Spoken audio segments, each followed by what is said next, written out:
Good morning, everyone. Happy Friday. If you're in a different time zone than Mountain, it's later and it's probably lunchtime or whatever time it is for you. Welcome back to Tea with Sue. Oh, it's been a wild week. And I decided today to focus on a topic that seems very timely. It's always a timely topic, and there's lots to it. So I'll squeeze as much as I can in 20 minutes. And if we want more, well, I'll do another one on this topic. So first of all, I have a favor to ask you.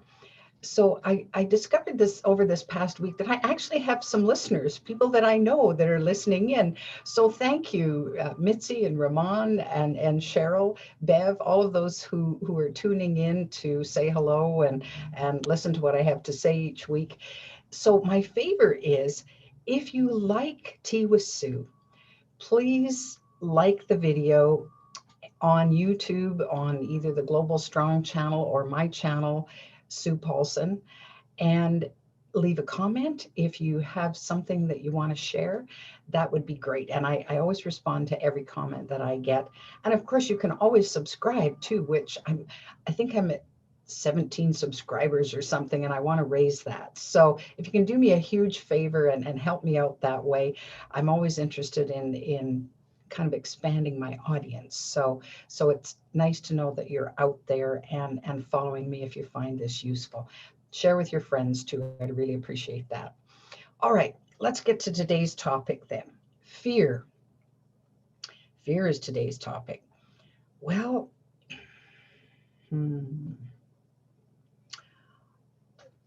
how many of you feel that you are kind of controlled by your fears? That fears sort of run the show. Now, first of all, let's get something straight right now.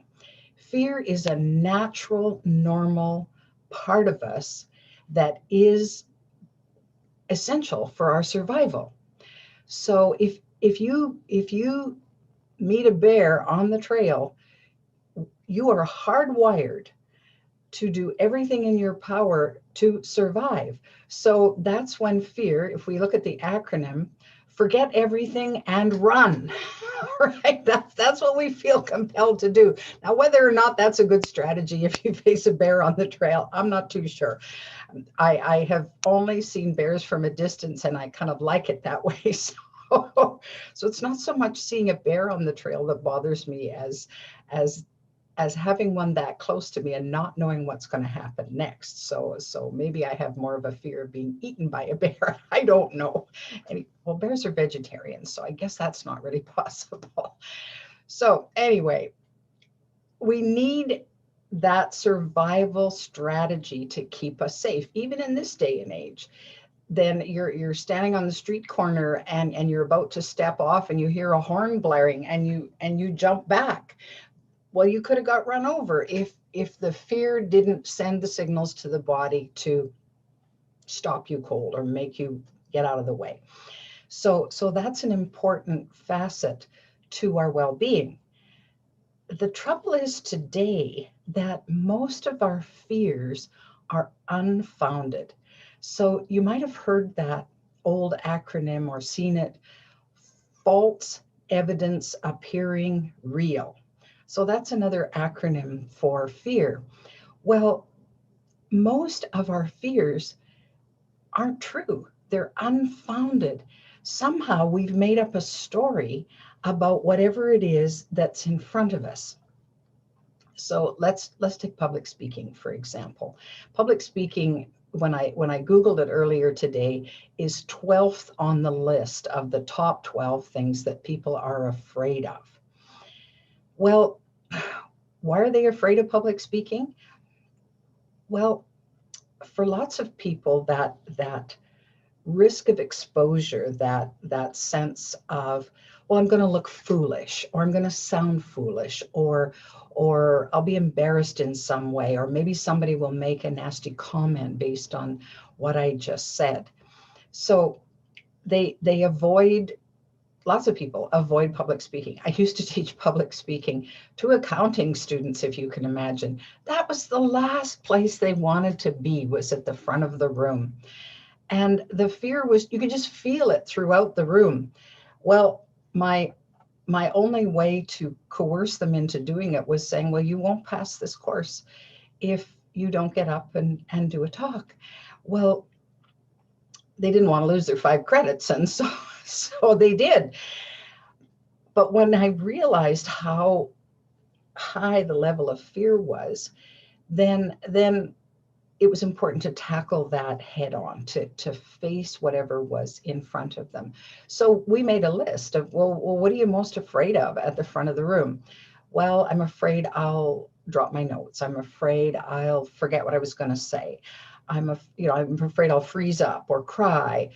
And that was what was going on internally. And then, of course, externally, it was, well, I'm afraid they'll judge me. They won't like the way I look, or what I say, or they'll be sitting there criticizing me, or they'll make a rude comment at the end, or they'll fall asleep, or whatever. Well, all of those things can happen, but it's rare, what I find is. So one of the ways I explained it was, I said, look, you're in a room full of 30 people and it's your turn to get up and speak. All 29 sitting there are so grateful that it's you at the front of the room and not them. They're happy. So you have a supportive audience. You have people who are on your side. They want you to succeed. So unless you deliberately do something to offend your audience, they're not going to come after you. So bask in the idea that they want to feel that their time has been well spent. So they want to hear you. They want to see you. They want to learn who you are and what you have to say. So it's to move past that. Now, most people will say, well, okay, I'm not afraid if I'm just talking to one other person, but it's the bigger size group. Well, it's interesting that private speaking is you talking to yourself. That's private speaking. Public speaking is you talking to one or more people. So we're always doing public speaking all the time. You phone somebody, you're public speaking.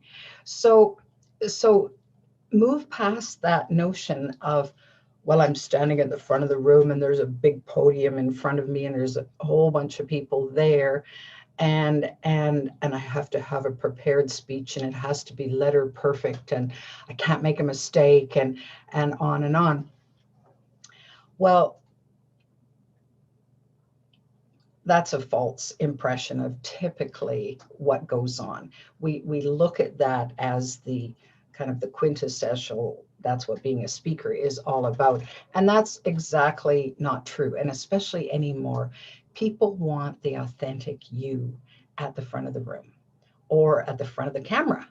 So I know lots of people are a little afraid to be in front of the camera, and they have something valuable to say.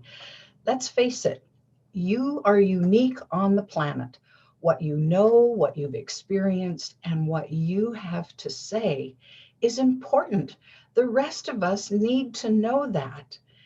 And when you're too afraid, when you let fear stop you, you not only cheat yourself of a growth experience, but you cheat all the rest of us of the joy of experiencing you and learning from you. So it's time to pay attention. And I don't say get rid of your fears, because I'm not so sure that that's absolutely possible. So what I suggest people do is switch it around and say, how can I befriend this fear? Because the fear comes from our ego, whose job is to help us survive. Well, they don't know that standing up in front of the room is not a physical threat, because it feels like a physical threat. Sometimes people feel like they're dying. because of the adrenaline racing through their systems, and the maybe the shaking knees, and the butterflies in the tummy, and the pounding heart. All of those different symptoms are there to suggest that something really scary is going on. But energy is energy. One one end of the spectrum from energy is the fear spectrum, which just makes you want to bolt from the room and stop whatever it is you were about to do that you were so fearful about. The other end of the spectrum of energy is excitement.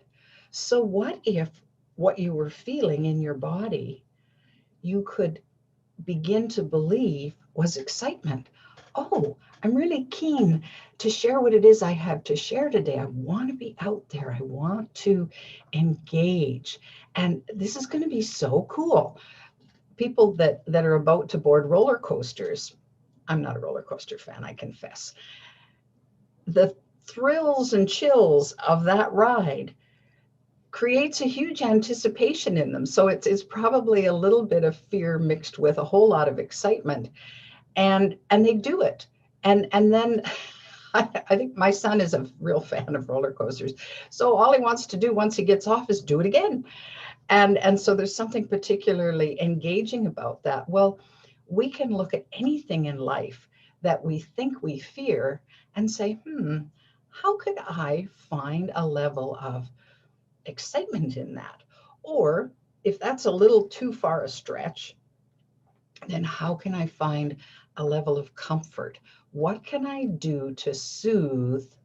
And usually it's that inner child in us that's kind of freaking out and, I don't know about this. This seems pretty scary, and I don't know what I wanted, whether I want to do this or not. So there's that hesitation.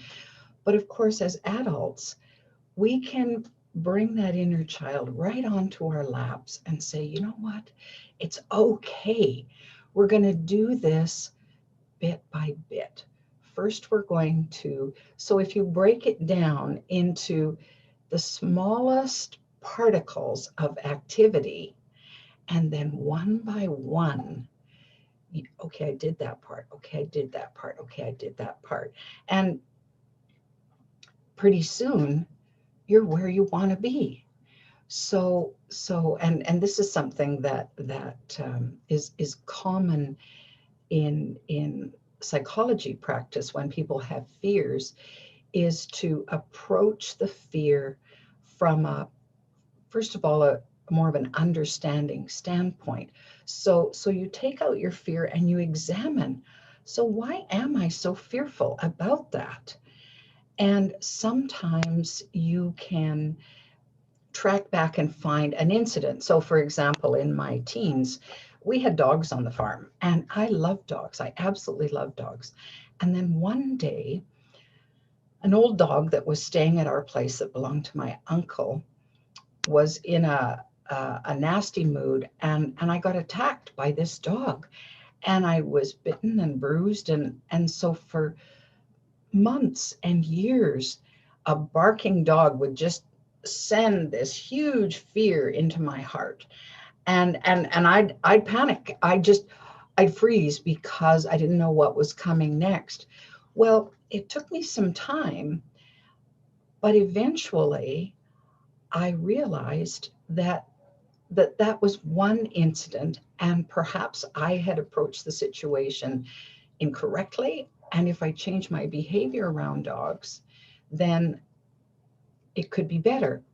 And it did. It got better and better and better. And now I hear a barking dog and I'm fine. A big dog comes bounding out of somebody's apartment and to, keen to go for a walk. And I don't react internally the way I used to, because I learned how to not only soothe the fear, but to lower my threat level, so that little light didn't go off like danger, danger, danger. So it's a trigger, right? So I worked with the trigger enough so that I didn't react anymore. I didn't react externally, and then the biggest gift was I didn't react internally anymore. Oh, I'm cautious around dogs because each dog is different. And so I wait for either instructions from the owner or cues from the dog that show me that it's okay to pet or whatever. So so any of our fears can be dealt with in that way. It's been said that there are really only two things in life that kind of rule us, and fear is on one end of the spectrum and love is on the other. Well, if we're fear bound, if most of our time is wrapped up in fear, worry, doubt, um, concern, anxiety, you name it, then we're kind of living hell on earth, right? I mean, life is not that happy because our minds are just overfilled with all of these things that we view as threats in some way. One of the one of the keys, I think, is to look at life and say, do I love myself enough to work through those fears, to face them one by one? And as I set them aside and kind of diffuse them as the energy goes out of those fears, then I can move more and more into a love of my life, of myself, of a love for others, and heaven on earth, right? It leads us more closely to that. Well, I, I lived long enough in the fear bound and it was a prison of my own making in lots of cases. So brick by brick, I took down the prison walls and I dealt with the fears. Do I still have fears? Oh, yes, I still have fears. And I have to say that I'm getting better at looking at them, at examining them. There's a couple of places that you can find fears. They get sneaky after a while. I mean, the big obvious fears are sending these rah, rah, rah, rah signals right at us so fast that we can't avoid knowing about them. I mean, they're just right there. But there's some sneaky little fears that as I've dealt with the big ones, I have found that some very subtle fears kind of sneak in, and it can take me a little bit of time to recognize what those are, and then grab hold and say, okay, let's just take a look at this fear and examine it from top to bottom, side to side, inside out, outside in, and so on, and then decide, how am I going to deal with that? Because you have a choice. You can keep the fear if you want to and just let it rule whatever part of your life that it rules, or you can say, I think I'm more powerful than that. In fact, I know I'm more powerful than that. And I'm telling you how magnificent you are. Well, you're too magnificent to allow fears to rule your life.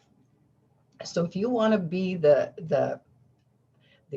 um, the head of your own household, the head of your own heart, the head of your own being, then you're in charge. And that means you have not only a right, but a responsibility to take a look at fears and decide, okay, what am I going to do about that?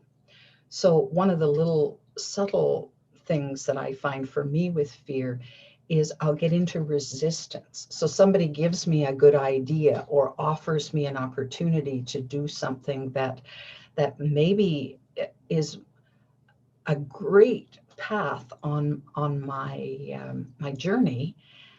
And there's times when I find myself pulling back and saying, well, yeah, but oh, that's a great idea, but and then I negate the whole opportunity. Why? Well, that resistance is a clear signal to me that I'm fearful about it. What is it in the fear? Sometimes it's a fear of failing. Sometimes it's a fear of success. Well, what if? So everybody dreams about winning the lottery, for example. Well, the dream is one thing, the reality is entirely another. Because let's face it, winning the lottery is going to throw you way out of your comfort zone, especially if you've been living below the poverty line, right? So and the stats back this up. So in a lot of cases, people have felt so uncomfortable with that amount of money in their bank account all of a sudden that they did their best to just get rid of it as quickly as possible. And an awful lot of these people are worse off now than before they won the lottery. So what's that all about? Well, fear of success, right? I got my heart's desire. Now what? And so we want to begin to address our fears. I'm suspecting it's a lifelong journey. I know it has been for me. I've certainly addressed and befriended an awful lot of my fears. Are there still some left? Sure, they are. The interesting thing I find is most of the fears that I have are not my business. So I worry about my son, for example. I worry about my grandkids. I worry about other family members that are having challenges of their own. Well, it's really not my business. It's their business. So here I am spending precious energy on something that I have no control over. It's not my business to do anything about it. Oh, there might be the odd time when, yes, I can weigh in and support and help out and do whatever. But worry is kind of a useless uh, part of fear, because we know that what we worried about yesterday and the day before and the day before that, when we look at it today, it didn't happen. Most of those fears that we have never happen. So we kind of borrow trouble. Well, I'd rather borrow a lovely stirring spoon to make a pot of delicious spaghetti sauce than I would borrow trouble. And so this week, focus on the fears that you have and decide how to befriend them. How can you take that fear and make some sense of what's going on, and then decide whether you want to do something about it or not. You may or you may not, but I think you'll find if you just grab hold and little by little you take some action on a fear that's been nagging at you for a while, the relief that comes from that and the joy in releasing it is going to make your day. It'll make your week. It might even make your month. You have no idea the positive impact that can happen until you do it. So if you have a fear that you're working on or you want to work on that you want to share, and then just hit the comment section and I'd be happy to weigh in and respond to that. In the meantime, the sun is shining here in Alberta. It's looking to be a glorious day and warm and spring-like. I'm going to get out and have a great walk and enjoy the birds singing so sweetly. Have a glorious weekend. And remember, you are so magnificent that anything that is your heart's desire can be yours. Just think about it, dream about it, take action about it, and you're going to get it. It's going to be part of magnificent you. Until next week, have a great one.